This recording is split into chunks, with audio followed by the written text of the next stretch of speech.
조선일보 오면 이준석 대표 관련해서 얘기 나온 조선일보 오면 기사 좀 보여주세요.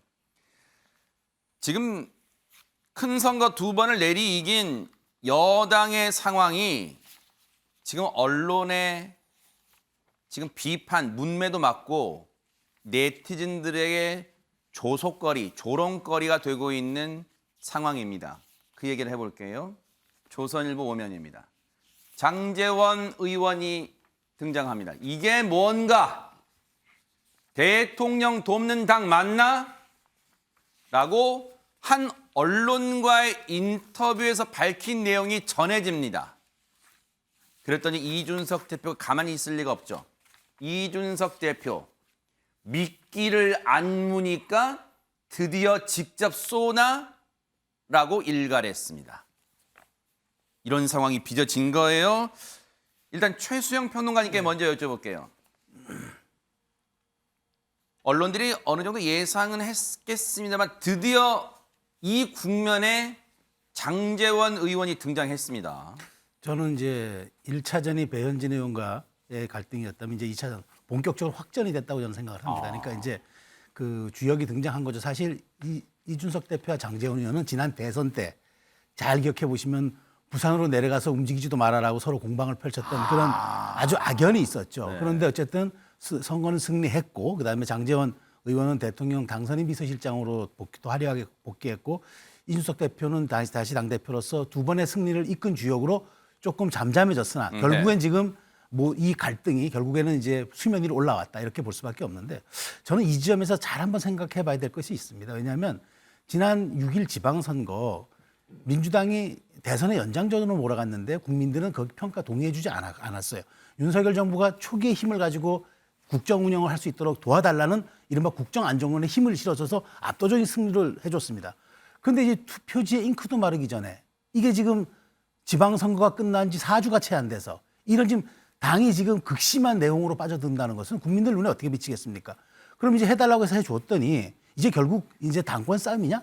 이렇게 국민들 눈에 비칠 거 아니겠습니까? 아하. 저는 정치에 있어가지고 어떤 그 현상보다 인식이 더 중요하다고 생각합니다. 국민들이 어떻게 인식할 것이냐. 그런데 이제 미끼까지 등장하고 내가 문의 안문이 등장하고 뭐 간장이라는 단어가 등장하고 이거는 저는 이 금도를 넘어섰다고 봐요. 그러니까 이준석 대표가 본인이 억울함, 그다음에 본인이 공격당하고 있다는 그런 좀 하소연을 하고 싶은 건 좋은데 이렇게 무차별적으로 전선을 확대하는 것은 전혀 정치력에도 도움이 안 되고 국민의힘이 어떤 갈등을 수습하는데도 이거는 전혀 도움이 안 되는 그런 행위입니다. 그래서 이게 지금 물론 7월 7일까지 어쩔 수 없이 이제 윤리 최종 결정이 날 때까지는 어쩔 수 없이 이 갈등이 갈 수밖에 없는데 이거를 더 확대하고 또 끝없이 전선을 넓혀나가서 나중에 수습이 불가능할 정도로 우리가 상처도 어느 적당할 때 치유해야지 적당할 때 치유하지 않으면 흉터가 남습니다. 아하. 이런 점들을 우리가 잘 고려하고 역시 이준석 대표는 정치력을 이제 입증하는 그런 또 마지막 과제가 남았잖아요. 네. 앞으로 정치 이번에 당대표만 하고 안 할 거 아니지 않습니까? 이런 좀 약간 좀 대승적이고 폭넓은 생각을 한번 가졌으면 좋겠어요. 왠지 느낌상 아마 시청자분들도 그렇게 느끼셨을 거예요. 지금 최수영 평론가의 얘기를 쭉 들어보니까 이 대표 좀 자중하라 이제 좀 그렇게도 들립니다.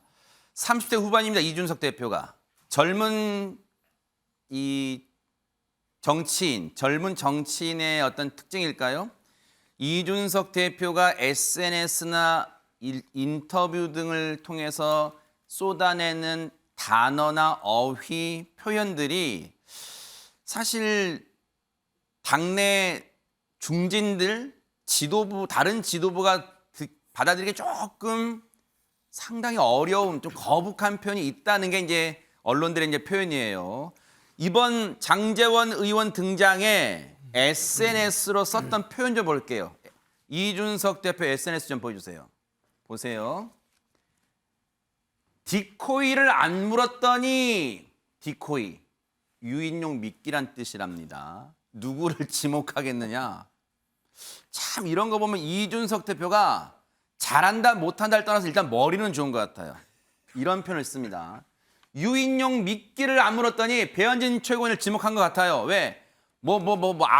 악수라 어깨 치고 막 그런 거 어깨 스매싱도 나옵니다만 좀 이따 보여드릴게요. 디코이를 안 물었더니 드디어 직접 쏘기 시작했네요. 장제원 의원 언급 인터뷰 등장한 걸 얘기한 것 같습니다. 이제 잘 보세요. 다음 주 내내 간장 한 사발 할 것 같다. 저는 그래서 와, 뭐 갑자기 간장 얘기가 왜 나오지 했더니 보세요. 대박입니다. 간장의 간 보는 안철수, 그 장제원, 간장 한 사발 할 것 같다. 다음 주에요. 장제원 의원이 주최하는 모임에 안철수 의원이 참석할 것 같답니다. 그래서 지금 두 사람이 모인 자리에서 뭔가 이준석 대표 겨냥하는 발언이 나올 걸 또 염두에 뒀겠죠. 간장 한 사발을 할 것 같다. 신경민 의원님, 물론 다른 당의 상황이긴 합니다만 다음 주에도 만만치 않게 시끄러울 것 같다. 벌써 예고편 나온 것 같아요. 칠석날까지 이럴 거예요. 그리고 네. 칠석 지나고 나도 네. 뭐 쉬워 보이지 않고요.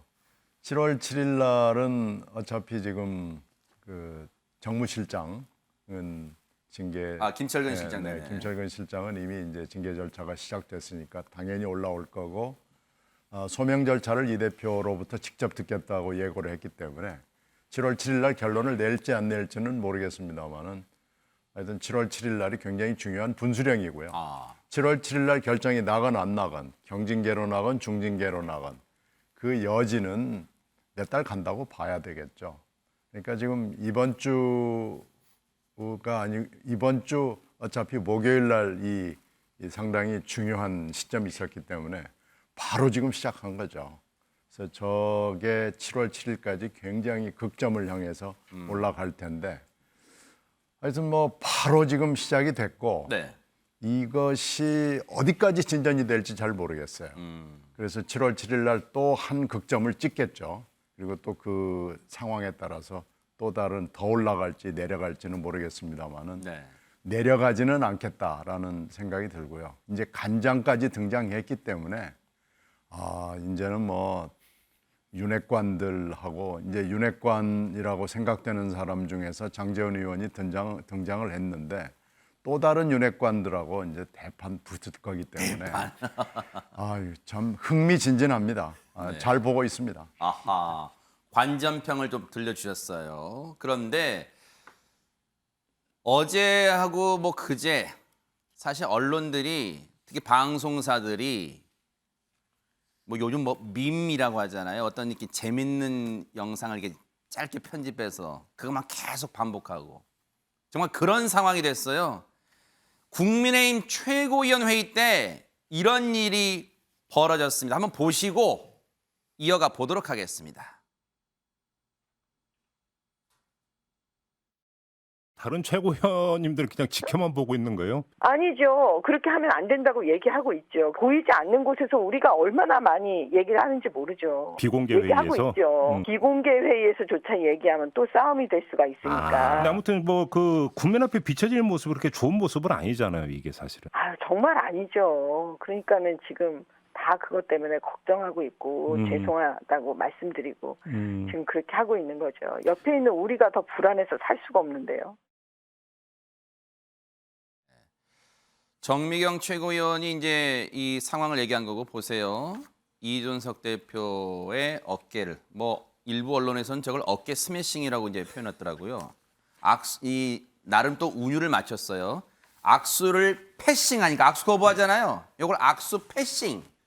그랬더니 저쪽 최고위원한테 인사하고 돌아오면서 오는 길에 보세요. 어깨 스매싱. 이렇게 싱싱 돌림으로 아주 운율을 맞췄어요.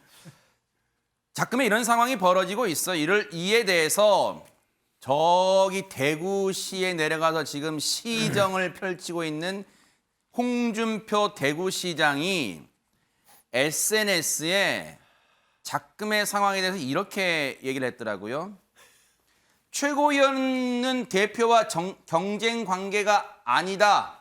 이 다툼을 어떻게 생각하십니까? 했더니 네티즌들이 물었겠죠. 홍준표 시장 지지자들이 답이 딱 이겁니다. 놀고 있네. 네.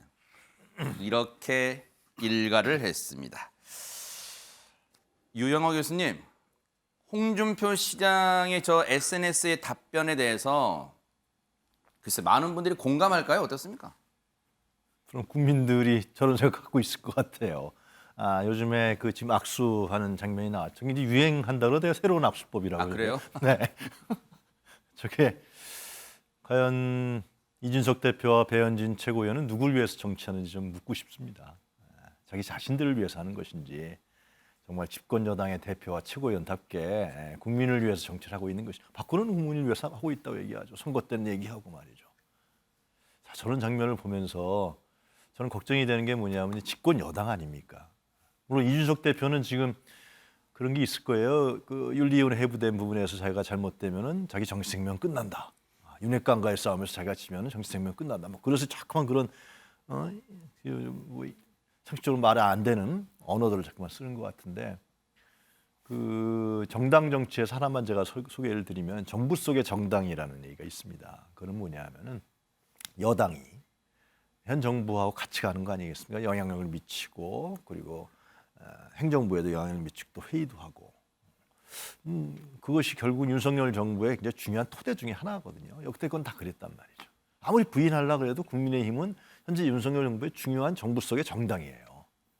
근데 여당 대표가 또 최고위원이 저런 행위와 행동을 보이면서 내부에서 권력투쟁할 수 있죠. 권력투쟁을 하면서 경쟁적인 권력투쟁을 하면 좋죠. 경쟁적인 권력투쟁이 아니라 자기 개인들이 살기 위한 그런 권력투쟁을 하면서 저런 모습을 국민들에게 보일 때 과연 국민들이 윤석열 정부를 신뢰하겠느냐. 네.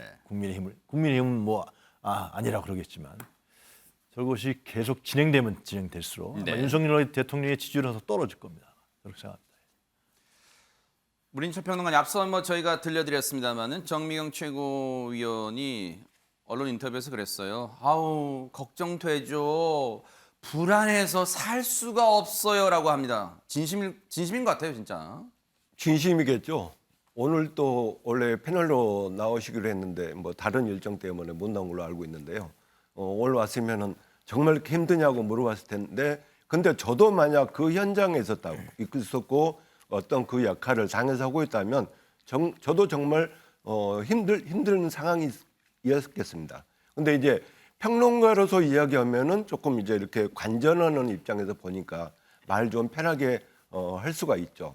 홍준표 당선인께서도 이야기했지만 놀고 있네 이야기하고 했는데 홍준표 시장 당선인은 좀 이 상황을 잘 볼 수 있을 거예요. 왜냐하면 본인이 대표를 해봤거든요.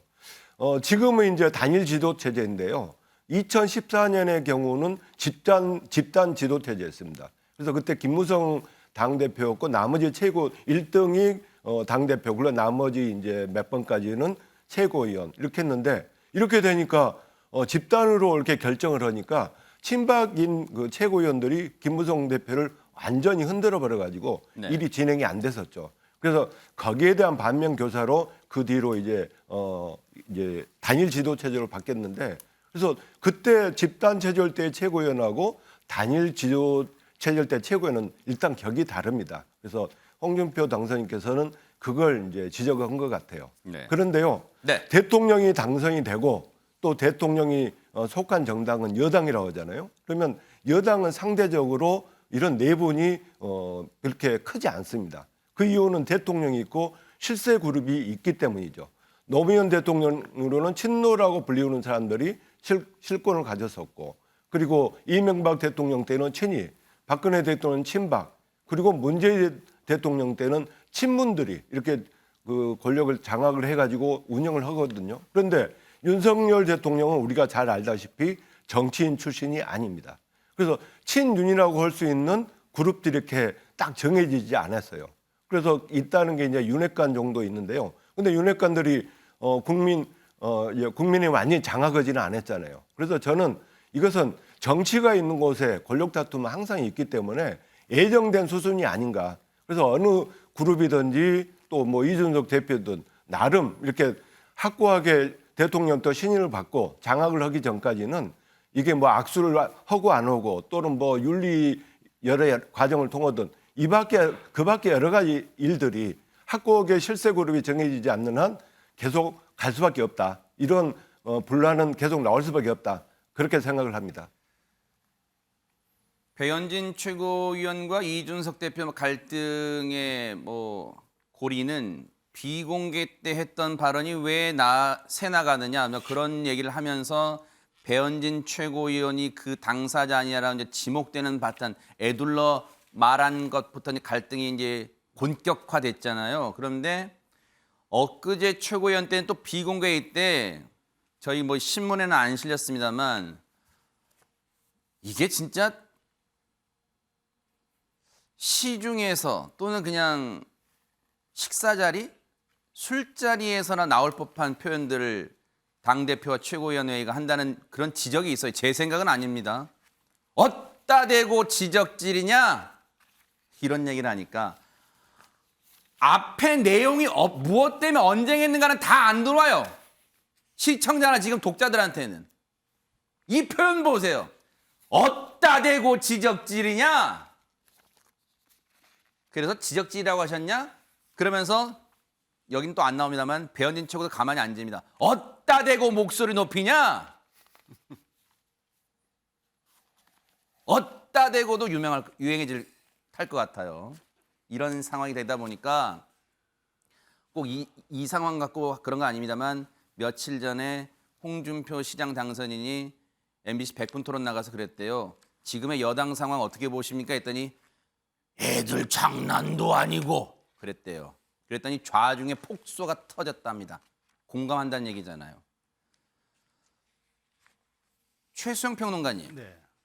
혹시 예전에 우리가 기억을 더듬어 보면 배현진 최고위원 홍준표계라고 불렸잖아요. 그렇죠. 근데 요즘 행보를 보고 언론 표현을 보면 친윤계로 막 분류가 돼요. 표현도 나오고 불편한 심기 드러낸 겁니까? 그렇죠. 저는 이제 이 상황에도 이제 두 사람의 갈등이 이제 저렇게 비공개 회의가 왜 누출되느냐는 그건 표면상의 이유고, 그건 이제 흠집을 서로 잡으려니까 그렇게 이제 핑계거리를 잡는 거고, 보다 중요한 거는 이준석 대표가 왜 배현진 최고위원을 향해서 왜 친윤의 선봉대 역할을 하느냐에 불만이 있는 것 같아요. 그러니까 사실 정계 임무는 잘 아시는 것처럼 배현진 최고위원은 홍준표 의원이 이제 입문을 시켰죠. 근데 이제 물론 이제 홍준표 의원이 이른바 하방이죠. 이제 대구시장으로 내려가면서 이제 중앙정치에서 무대에서 사라졌으니까 이렇게 이제 여기 남는 건 맞는데, 지난 인수위 시절 놓고 보면 김은혜 그때 지금 그때 당선인 비서실장이죠.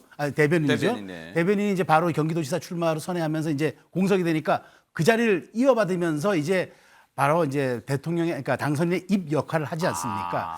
그러면서 이제 제가 보기에 이제까지 살아왔던 그 언론인으로서의 투사형 이미지나 이런 것들이 착근이 되면서 이제 친윤 세력의 친윤 그룹의 핵심으로 이제 자리를 한 것 같아요. 네. 그러면서 이제 사실 정진석 의원과 우크라이나를 둘러싸고 이준석 대표가 세게 한판 붙었지 않았습니까? 그때는 사실상 많은 분들이 이거는 좀 명분상 이준석 대표의 승리로 많은 사람들이 평가를 했어요. 왜냐하면 네. 명분에서 앞섰으니까. 그런데 지금 배현진 최고위원이 저렇게 하면서 국민들 눈에는 연령대도 비슷하고, 그다음에 최고위원과 대표고, 그다음에 친윤과 또 이준석 대표, 이런 식의 지금 프레이밍이 형성이 되면서, 말하자면 신경민이 조금 전에 아주 흥미진진한 관전평을 하신다고 하셨는데, 국민들 눈에 저게 희화화되고 있다는 거. 그렇죠. 이게 저는 희화화되고 제일 있어요. 뼈 아플 것 같아요. 우리가 네. 어떤 이슈나 어젠다가 희화화된다는 건 이건 동력을 상실한다는 거거든요. 그래서 그런 데 대해서 좀 경각심을 가졌으면 좋겠고, 사실 이 배현진 최고위원도 저렇게 언론의 주목도 높인다고 좋아할 일만은 아닙니다. 평생 본인에게 꼬리표처럼 따라다닐 수 있어요. 네. 그런 것들을 잘 유념했으면 좋겠습니다. 네티즌들은 그런 표현을 쓰더라고요. 둘이 사랑 싸움 하냐? 그런 비아냥도 하고 있습니다. 사실은 그런 지경이에요. 네. 이런 가운데 동아일보 사면 기사 좀 볼게요. 징계 논란 이준석 대표가 윤 대통령과 이달 중순 비공개 만찬을 한 것으로 이제 뒤늦게 알려진 거예요. 지금 오늘이 25일이니까 이달 중순이 이미 전이죠. 중순이라고 하는데 기사를 제가 읽어봤더니 날짜가 명확하지는 않아요. 근데 중순의 범위는 11일부터 19일, 19나 20 정도까지잖아요. 그 상황. 네. 그 상황 때 물론 당에도 복잡한 상황은 계속 이어졌습니다. 16일만 하더라도 배현진 최고위원과 갈등 폭발했던 그 시점이기도 하고요. 네. 근데 비공개 만찬을 했어요. 공무원 피살 사건 등 현안 논의했는데 윤리위 개최 직전 만남의 촉각이 곤두세워집니다. 이참에 이 대표 측이 한 번 더 만났으면 했는데 일단 2차 회동은 무산됐다는 거예요. 일부에서는요, 심의 연기가, 즉 윤리위의 심의 연기된 게 이준석 대표에게 사퇴 시한 준 거 아니냐? 하지만 여기 이준석 대표는 그렇게 믿고 싶은 사람들이 만들어낸 말이다라고 또 얘기를 하고 있습니다. 관련해서 윤석열 대통령이 이 만남 관련은 아니겠습니다만 당이 복잡하게 돌아갈 때 했던 말이 있습니다. 아마 그때가 시점이 뭔가 정진석 의원과의 막 갈등이 있고 그럴 때였을 것 같아요. 한번 들어보시고 이어가 보도록 하겠습니다. 그래요. 뭐 궁금한 거 있습니까? 여당 갈등이 점입 과경인데 오늘 오찬 때 혹시 어떤 당부해 주실지요? 갈등이 있습니까? 정치라는 게 늘 뭐 그런 거 아니겠어요? 그리고 대통령은 국가의 대통령이지 무슨 당의 수장도 아니고 당 문제는 좀 이렇게 지켜보는 것이 맞는 것 같습니다.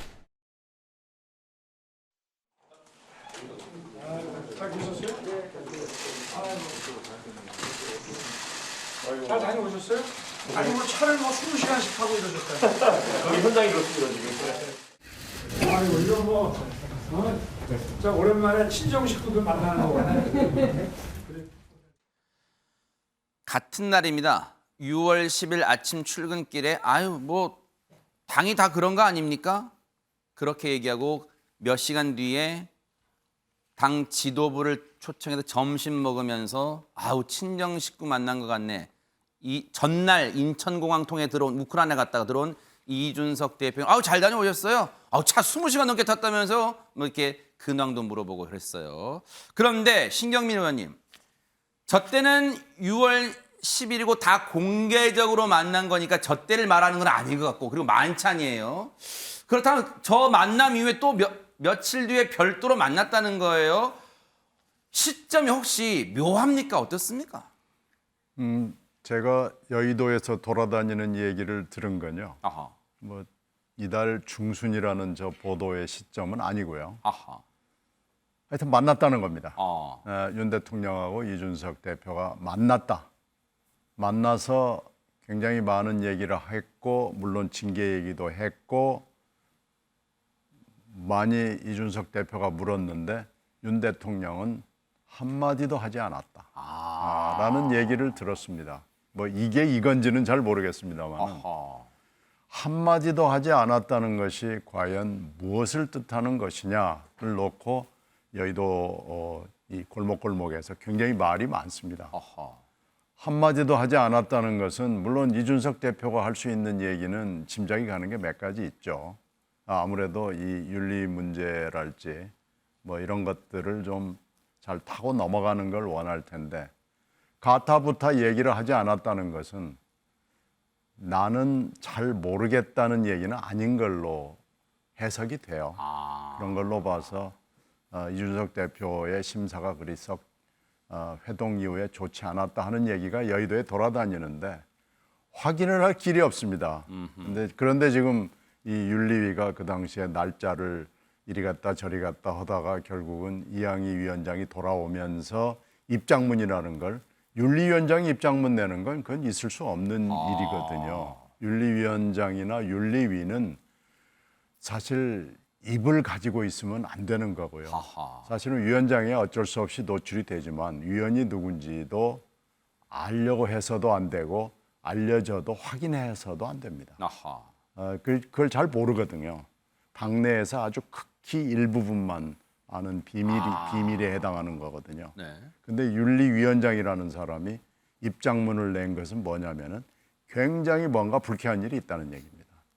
그 입장문을 읽어보면 그 행간에는 굉장한 불쾌감이 묻어 있습니다. 그건 이준석 대표에 대한 불쾌감입니다. 그건 비밀이 아닙니다. 그렇게 보면은 이 기사가 시사하는 것은 하여튼 비공개 만찬이라는 것은 언젠가는 모르지만 있었다는 것이 일단 거의 확인이 된 거고요. 뭔지는 모르지만 윤심은 분명히 어딘가는 존재하고 있다는 것을 시사하는 겁니다. 일단 이 기사상으로는 대통령실에서는 쉽게 말하면 냄새를 맡고 접근한 기자의 이 취재에 이렇게 얘기를 합니다. 대통령이 저녁 때 잠깐 시간 나서 만난 거지 윤리 관련 논의를 했더라면 이 상황까지 왔겠냐? 라고 글쎄요. 동아일보 취재기자한테 이제 애써 확대 해석을 경계하는 뭐 그런 말이겠죠. 확대 해석 경계하는. 그런데 보세요. 이랬던 지금 두 사람이 만찬입니다. 그런데 어제 출근길에 지금 이준석 대표와 배현진 최고위 막 갈등 막 불거지잖아요. 관련해서 재차 질문이 갑니다. 한번 뭐라고 답을 했는지 들어보시고 이어가 보도록 하겠습니다. 이준석 대표 징계 등 당내 갈등이 좀 심한 상황인데요. 당무에 대해서는 대통령이 언급할 사안이 아니고요. 다른 용역을 두고 그 정도 징계가. 이게요. 유영하 교수님. 그렇게 봐서 그럴까요? 앞서 6월 10일 날 지도부 오찬 때는 친정 식구 만난 것 같고 뭐 당이 다 그런 거 아닙니까? 다 그렇게 돌아가는 거죠 했는데 딱 잘라 말하듯이 하고 그냥 들어갔어요. 당무에 대해서는 대통령이 언급할 사안이 아니다. 혹시 요 한 며칠 사이에 분위기가 변화된 걸 느낄 수 있나요? 어떻습니까? 글쎄, 윤석열 대통령 심정이라 그러면은 집권 여당이 안정적으로 운영되기를 원할 겁니다. 근데 이제 이준석 대표하고는 지난 선거 과정에서도 갈등이 좀 있지 않았습니까? 부산에도 막 찾아가고 막 그랬죠. 부산인가 울산인가 하여튼. 네, 울산 같습니다. 울산인가. 네. 예. 그리고 이제 이대남이라는 이제 선거 전략을 통해서 사실상 윤 대통령이 된 거란 말이죠. 굉장히 중요한 역할을 했죠. 이준석이라는 인물이. 그런 여러 가지 부분이 있을 텐데 그렇다고 해서 이제 대통령이 됐는데 이준석이라는 인물을 친다? 그럼 또 이제 당내 기반이 약화된 측면도 여러 가지 고민을 하겠죠. 고려를 하고 이제 그걸 지금 보는 것 같아요. 보는 것 같고 거기 이제 윤핵관들이 이제 당내에서 싸우고 있는 상황인데 아마 저 부분은 집권 여당의 안정적인 운영을 원하는 방향으로 가지 않겠습니까? 이준석 대표도 그걸 아는 거죠. 근데 저게 이준석 대표가 예를 들면 자진해서 물러나면 그래서 뭐 여러 가지 딜을 했겠죠. 나 그만두겠다. 그러면 놔둬라. 징계하지 마라. 윤리. 그런 부분들이 지금 안 먹히는 거 아니겠어요, 서로? 뒷얘기를 많이 했겠죠. 대통령한테도 메시지를 보냈을 테고 윤핵관들 만나서 얘기했을 테고. 근데 저런 부분이 안 맞으니까 서로. 그러니까 이준석 대표는 지금 얼마 전에 자기 정치하겠다 그러지 않았습니까? 자기 살아나가겠다는 거죠. 하여튼 상당히 저는 보기에도 안 좋고요. 저 빨리 해결해야 된다. 네. 아까도 말씀드렸지만 집권 여당이 국정 운영에 있어서 역할하는 게 굉장히 크단 말이죠. 그런 부분들이 전혀 이루어지고 있지 않잖아요. 집권 여당 대표가 지금 성상남 의혹 문제로 징계에 가고 하느니 안 하느니 막 저렇게 최고위원하고 싸우고. 네. 저거를 빨리 해결하는 것이 저는 순리라고 보여지는데 해결이 잘 안 될 것 같아요. 그죠? 그런 생각이 듭니다. 문인철 평론가님. 예. 사실 이제 요 발언 하나 들어보고 우리 문인철 평론가님 얘기 들어볼게요. 사실 저렇게 하다 보니까 그리고 이런 만찬도 해서 그럴까요? 그리고 어제 윤석열 대통령의 출근길에 당무 관여할 사안 아니다라고 해서 그럴까요? 이준석 대표가 이렇게 얘기를 합니다. 한번 들어보시고 이어가 보도록 하겠습니다. 네. 오늘 두어 스태핑에서 자기는 당무에 대해서 얘기 안 한다 하셨는데 대통령이랑 이제 최근 윤리 문제나 이런 거에 대해서 얘기는 없으셨는지? 대통령과는 일상적으로 저희가 논의하는 당무는 없습니다. 다만 예를 들어서 국정 운영 방향이라든지 이런 것에 대해서 정책적으로 공유할 지점이 있을 때 정무수석실 등과 원활하게 소통하면서 저희가 당을 운영하고 있습니다. 그렇기 때문에 원론적 얘기일 수도 있고요. 그리고 문인철 평론가님, 최근에 이준석 대표가 하는 말들을 보면 약간의 두 갈래로 대응하는 것 같아요. 언론들의 해석입니다. 뭐냐면 윤핵관에 대해서는 상당히 대차게 대응하면서 윤석열 대통령 관련 질문이나 현안이 있으면 상당히 보호를 하는 발언을 합니다. 혹시 이거 전략일까요? 어떻습니까? 당연한 이야기죠. 대통령한테 척을 두고 이야기했다가는 그건 본인이 망하는 것이죠. 그리고 근데 이제 지금 아까도 제가 말씀을 드렸지만 그 친윤이라는 이게 선명하게 실권을 갖고 있는 그룹이 지금 국민의힘에는 없거든요. 윤핵관 정도만 있죠. 그래서 이게 이제 싸움은 제가 아까 계속 지속될 수밖에 없다는 것이죠. 그래서 이 대표도 이준석 대표도 자꾸 이제 윤핵관만 나오면은 자꾸 건드는 거예요. 그리고 그들하고 싸우면 이제 시작됐고 또 뭐 계속 될 수밖에 없는 것이죠. 그래서 윤리 결정이 7월 7일 날 나온다는데 그게 어떤 결론이 나든 또 싸움은 지속될 수밖에 없습니다. 그리고 대통령께서 이제 도어 스태핑을 해가지고 매일 출근길에 이야기를 하는데 뭐 참 못 보던 모습이라 신선하기도 하고 그리고 여러 가지 정보를 결론을 내려주니까 시원시원한 맛은 있습니다. 그런데 저 노동부 관련해서 주당 노동 시간 그 관련해서 봤을 때 이제 그거 보면서 좀 느낀 게 있습니다. 지금 대통령만 보이고 정말 그 전문가들인 장관들은 보이지 않는구나. 그런 질문을 받으면 이건 제가 숙지를 정확하게 못했는데 노동부 장관하고 같이 상의를 다시 한번 해보겠습니다. 그렇게 했으면 됐는데 본인이 이렇게 대통령 본인이 결론을 내려주려고 하니까 여러 가지 혼선이 있는 것 같거든요. 대통령께서도 공약으로 정말 그 장관한테는 힘을 실어주겠다 이렇게 했는데 그런 걸 본인이 혼자 다 이렇게 발언을 해버리면 네. 정작 장관은 보이지도 않고 할 말도 없고 또 당혹감만 있을 것 같아서 그 부분을 대통령실에서도 좀 개선을 했으면 하는 바람입니다. 네. 국민의힘 상황 이준석 대표가 예고한 대로 다음 주도 시끄러울지 한번 볼게요.